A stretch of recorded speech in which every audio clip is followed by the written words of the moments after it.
US President Donald Trump is not the only one who's come under fire for his handling of the pandemic. The journalist who taped Mr. Trump's remarks back in February is also being criticized for withholding important information from the public.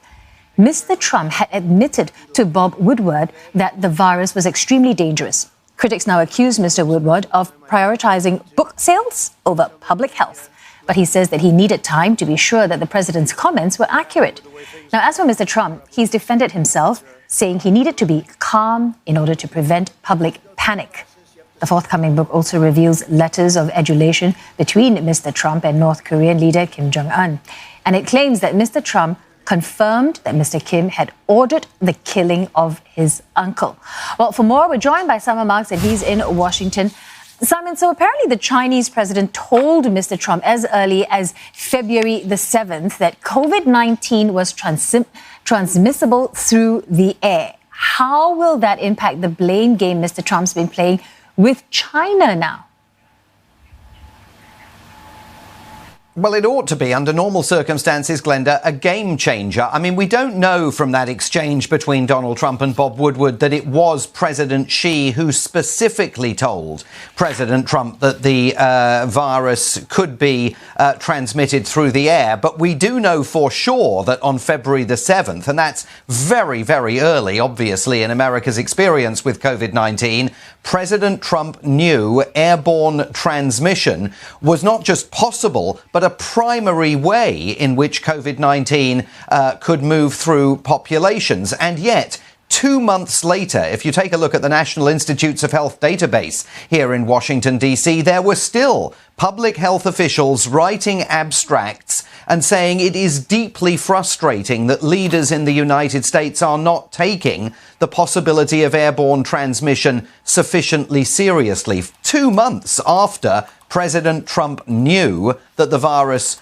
could be transmitted through the air. So that raises big questions about the president's constant reference to this virus as the China plague, his insistence that China could have stopped it. They didn't provide the United States and the World Health Organization with credible information about the source, threat and spread of the virus. Of course, also in that conversation, President Trump discloses that he understands just how deadly COVID-19 can be. He says he understands it's 5 times deadlier than seasonal flu, and yet for weeks thereafter, he was still comparing and contrasting it to the flu and saying, we don't close the economy down for flu, why should we close the economy down for COVID-19? So in normal political environments, this would be a game changer, and it certainly would seem on its face to provide the Chinese with an opportunity to push back against the rhetoric that the Trump administration has been using. But again, as ever, in Washington, these are not normal political times.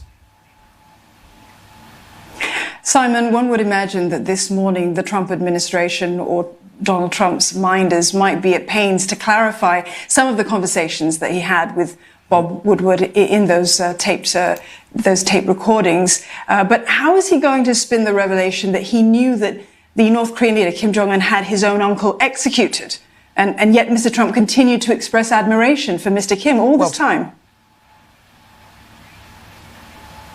Yeah, I mean, to the extent that Donald Trump, I think, is going to feel the need to spin it, he will continue to say that had he not been president of the United States, America by now would be at war with North Korea, and that his relationship with Kim Jong-un has prevented that from taking place. I mean, certainly in these tapes, Donald Trump has provided Bob Woodward with information that it is highly likely the intelligence community here would rather he had not disclosed. And that detail that Kim Jong-un gave Donald Trump a vivid and first-hand account of how his uncle was executed at the hands of the North Korean regime would seem to be, you know, the first kind of absolutely direct confirmation that Kim Jong-un did have his uncle killed. There was all sorts of wild speculation about that incident, of course, but this, according to Donald Trump, was Kim Jong-un confirming it. There are other issues that the president has appeared to have disclosed. He seems to have disclosed the fact that the United States has some kind of secret